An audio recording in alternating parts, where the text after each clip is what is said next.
Dans cette vidéo, on va voir comment tracer un diagramme en barre, qu'on appelle aussi parfois diagramme en bâton.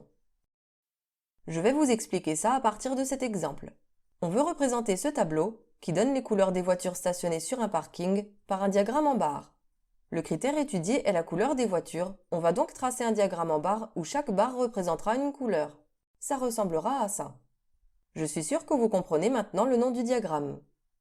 On préfère en général faire des barres verticales, ce qui veut dire que le critère étudié, qui est ici la couleur, sera sur l'axe horizontal. Vous voyez, j'ai effectivement mis les couleurs sur l'axe horizontal. N'oubliez pas de mettre le titre de l'axe au bout de celui-ci, je l'ai mis ici. Ensuite, sur l'axe vertical, c'est évidemment la deuxième ligne du tableau, l'effectif. Le plus grand nombre est 6, donc on n'a pas besoin d'aller au-delà. Moi j'aime bien dépasser de 1 quand j'ai la place, donc j'ai été jusqu'à 7 pour l'axe des effectifs, et j'ai bien mis le titre de l'axe au bout.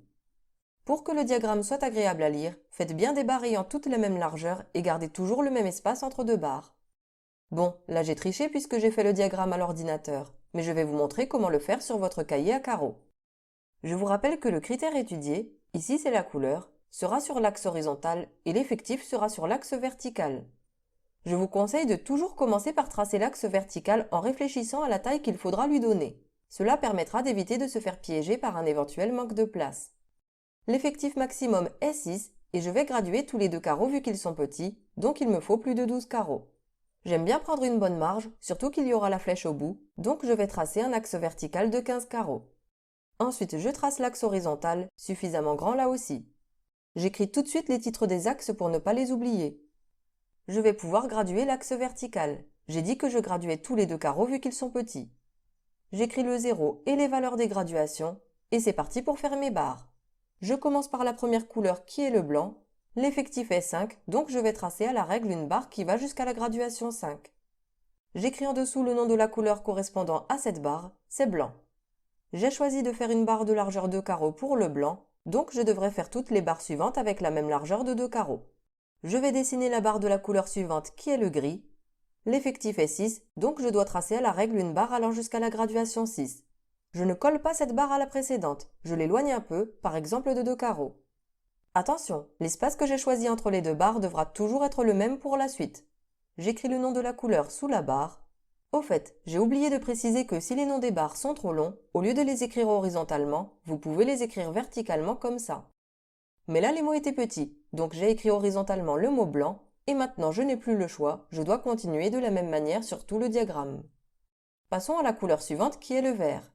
L'effectif est 1, donc la barre ira jusqu'à la graduation 1. Et je n'oublie pas d'écrire le nom de la couleur sous la barre, vert. De même, il reste à tracer la barre pour le bleu qui doit aller jusqu'à 3 d'après le tableau, et enfin la barre pour le noir qui doit aller jusqu'à 5. Et voilà, le diagramme en barre est terminé. Pour le rendre plus agréable à lire, on peut colorier délicatement les colonnes comme ceci. Mais attention, si vous êtes du genre à très mal colorier, alors ça n'en vaut pas la peine, autant laisser les barres vides, ce sera plus propre.